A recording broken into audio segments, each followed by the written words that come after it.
Again, animal welfare question. I'd ask councillors to support this motion on humanitarian grounds tonight. Do we really want 50 million animals killed for their skin every year to satisfy the vain lust of the fashion industry for fur? Thankfully, fur farming in Ireland will be banned in 2012, but we still need to tackle the importation and sale of real fur in this country. China is the main exporter of fur and doesn't even have basic animal welfare legislation.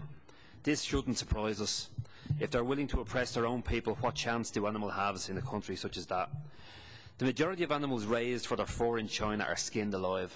This includes domestic cats and dogs. Thankfully, there are very few outlets selling real fur in Ireland. Tralee Town Council has already adopted a similar motion, and I would ask councillors to support this motion. It will send a strong message to the fur industry that this torture of animals is unacceptable. Thank you very much. Councillor Flynn.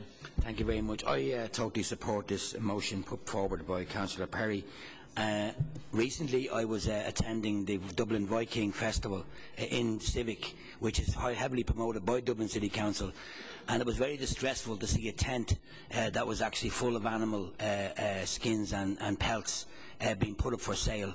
Now I know that this is a kind of a pageant event, but nonetheless these were actually fresh skins of animals, and I would call on Dublin City Council that in their event management that they completely and absolutely state very clearly that any event should not contain animal pelts or animal skins for sale or display, for that matter, in any of the cultural events that would take place within the city in relation to this particular ban.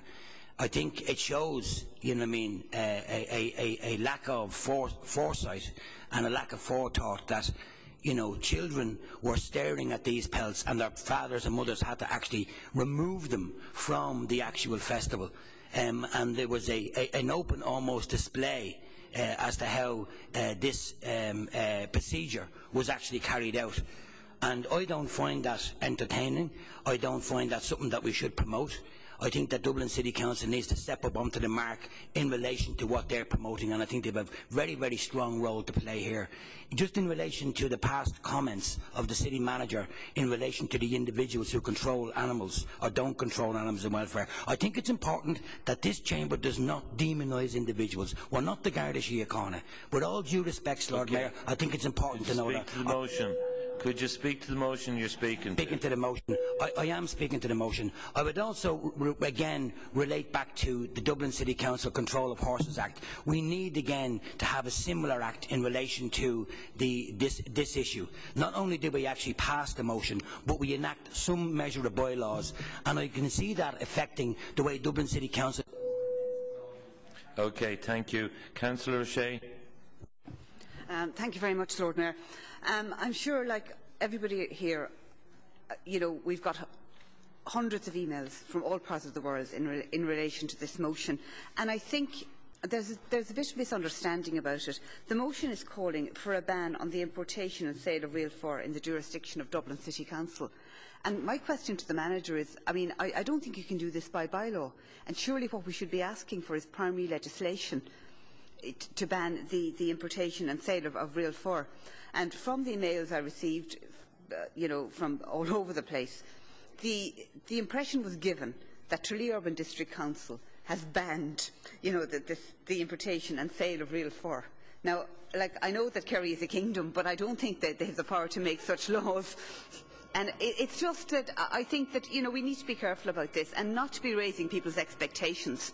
And if primary legislation is needed, then I think we need to call on the government to introduce the legislation, and people need to know the limits of what we can do.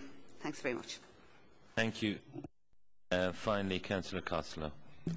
Lord Mayor, my question was the same as Councillor O'Shea's. Like, I would support this motion, but what happens to it? Can we pass it on to the government? And if the Fianna Fáil councillors here are supporting it, will they ensure that the necessary legislation is enacted? Okay, can I put the motion? Those in favour of the motion? Those against? Okay, carried. We go on to Councillor Smith. Thanks, Lord Mayor. I put this motion on the agenda when I realised